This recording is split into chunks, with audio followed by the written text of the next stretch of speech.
James Starling here for the DeeJam YouTube channel after another SIL matchup. I'm joined with Ryan from Bacton. Well, where do we even start with that? What a performance. The game was pretty much over by the half time, wasn't it? Yeah, 6-0.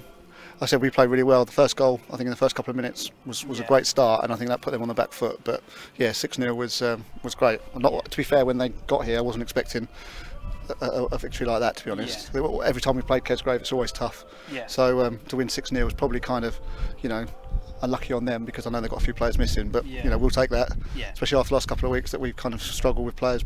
So yeah, no, really pleased. Yeah.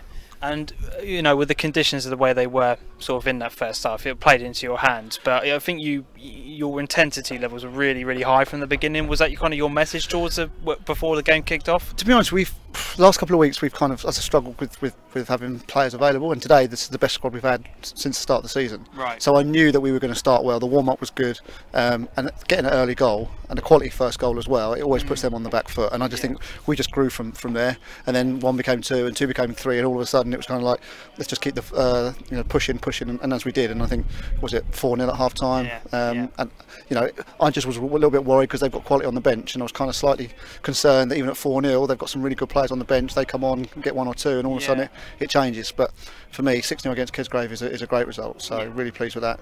And at 4-0 at half time, was your message just kind of carry on, or was it just, you know, let's just calm ourselves down a little bit? Because you can sometimes see where teams are that high ahead that players just start picking up the ball, going on mad runs, trying to get themselves on a clean sheet. Or what were your words at half time? Myself and Paul and Neil, I mean, Paul Granger, we brought on board this week, which is a fantastic acquisition for us with his experience.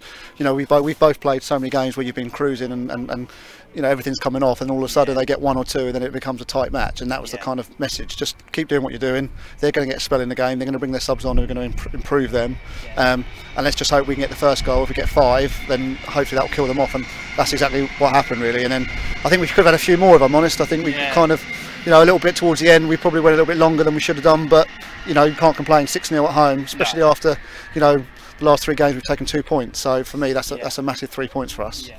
And before the game you were 6th. I'm not really sure whereabouts you are now, but you've moved on to what, 14 points now.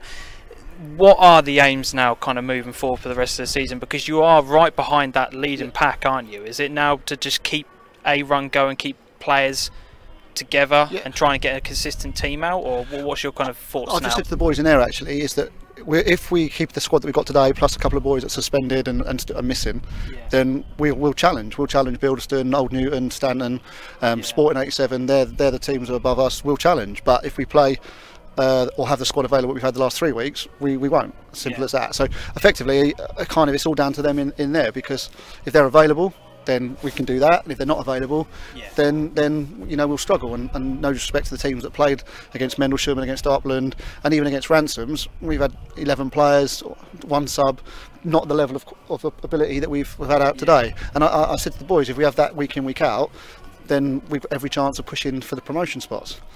Also for us, we're looking, you know, the Junior Cup and the Bob Coleman. You know, in the Junior Cup, we won it 2 years ago. We got semi-final last year, so kind of we really kind of want to go out and have a chance at that competition again. So we've got a nice draw next week. So you know, there's big opportunities for these boys, but it's just getting everybody available week in, week out. And the modern day footballer is not always available when as much as they should be. But you know, what can you do? My hands are kind of tied. So whoever's available, And the boys have come in, have done a great job. But when you look on the bench, and a bit like probably Nick will say today, he looked on the bench and he's got players that, you know, are not normal first team players, or they're stepping up and they're young kids and they're not got experience. Today I look around and I've got 3 boys who are coming off the bench who, you know, have got massive experience, who could be in the starting lineup. I've not had that all season. So today I hope we can continue that forward, and if we do, then you know, we'll give Old Newton and Bilderston, Sporting 87 a run for their money, because I think they're the 3 that I think that we probably have to kind of get to. Yeah, definitely. Ryan, no, thanks wish you all the best for the rest of the season. Thank you very much, mate. Make sure you hit the like button, leave a comment and subscribe as always. Until we see each other next time, adios.